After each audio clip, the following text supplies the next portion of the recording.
Hello friends, कैसे हो आप सभी लोग। आई होप कि सभी बहुत अच्छे होंगे।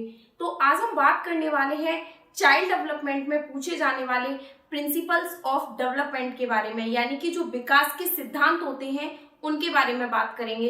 चाइल्ड डेवलपमेंट में जब बच्चे के विकास हो रहा होता है तो उसमें कौन कौन से सिद्धांत कार्य करते हैं, बच्चा किस प्रकार से अपने डेवलपमेंट को करता है, उसके जो भी प्रोसेस होते हैं, जो भी सिद्धांत होते हैं उनके बारे में बात करेंगे। और ये क्वेश्चन सीटेट में बच्चे के विकास के सिद्धांत से एक क्वेश्चन 100% आता है। तो आज हम बात करने वाले हैं चाइल्ड डेवलपमेंट में, यानी कि प्रिंसिपल्स ऑफ डेवलपमेंट। तो सबसे पहले बात करते हैं, जो पहला सिद्धांत होता है उसका नाम होता है समान प्रतिमान का सिद्धांत। यानी कि ये चाइल्ड डेवलपमेंट में जो समान प्रतिमान का सिद्धांत है वो बच्चे के विकास में किस प्रकार से सहयोग करता है, बच्चे के विकास में समान प्रतिमान का जो सिद्धांत है वो किस प्रकार से लागू होता है।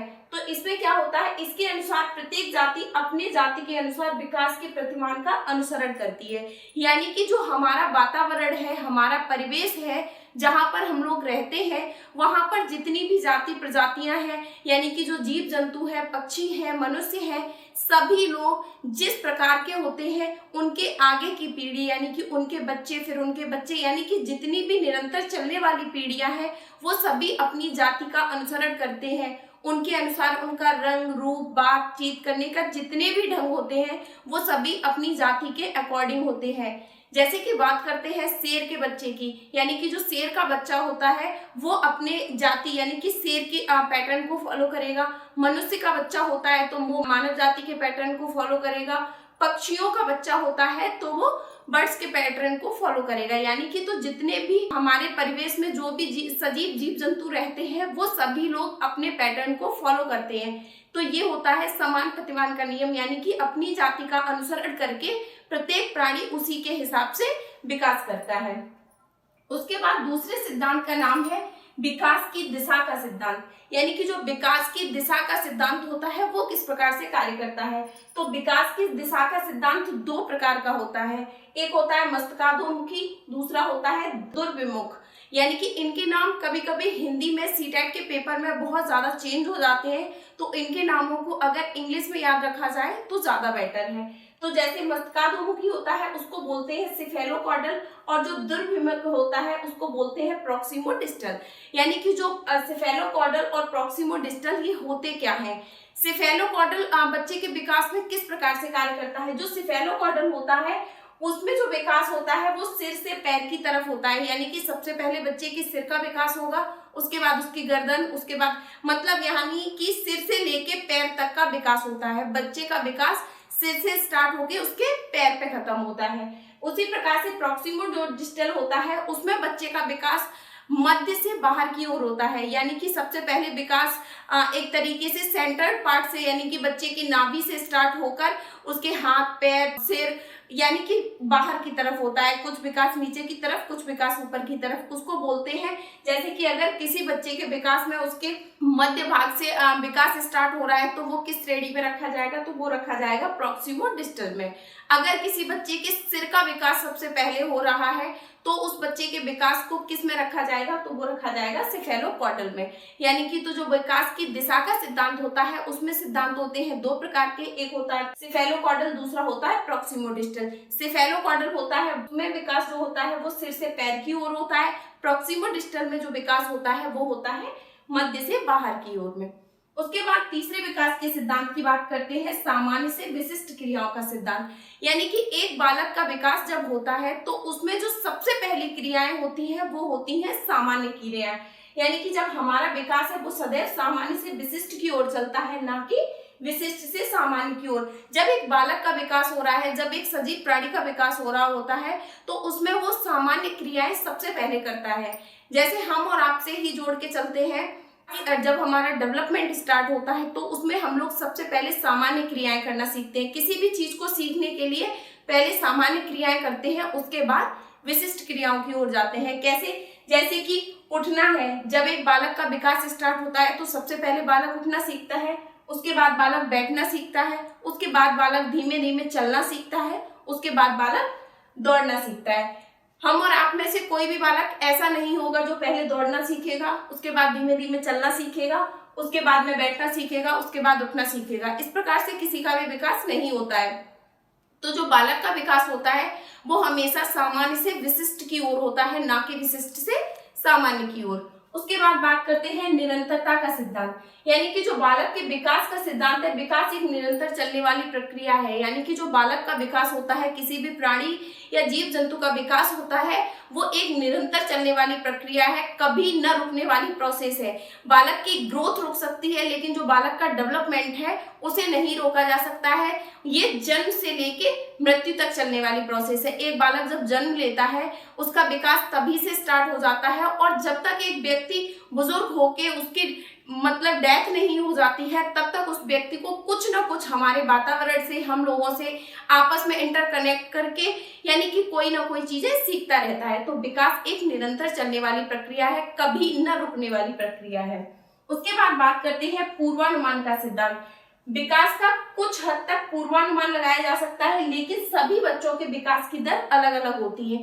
यानी कि जो विकास होता है उसका कई चीजों का पूर्वानुमान लगाया जा सकता है। यानी कि जब एक बच्चा पैदा होता है तो इस चीज को हम पहले ही डिसाइड कर लेते हैं कि ये चलना भी सीखेगा, ये बोलना भी सीखेगा, उसके बाद में ये दौड़ना भी सीखेगा। यानी कि इस विकास की कुछ अवस्थाएं ऐसी होती हैं जिनका अनुमान लगाया जा सकता है। हाँ, लेकिन सभी बच्चों के विकास की दर अलग अलग होती है।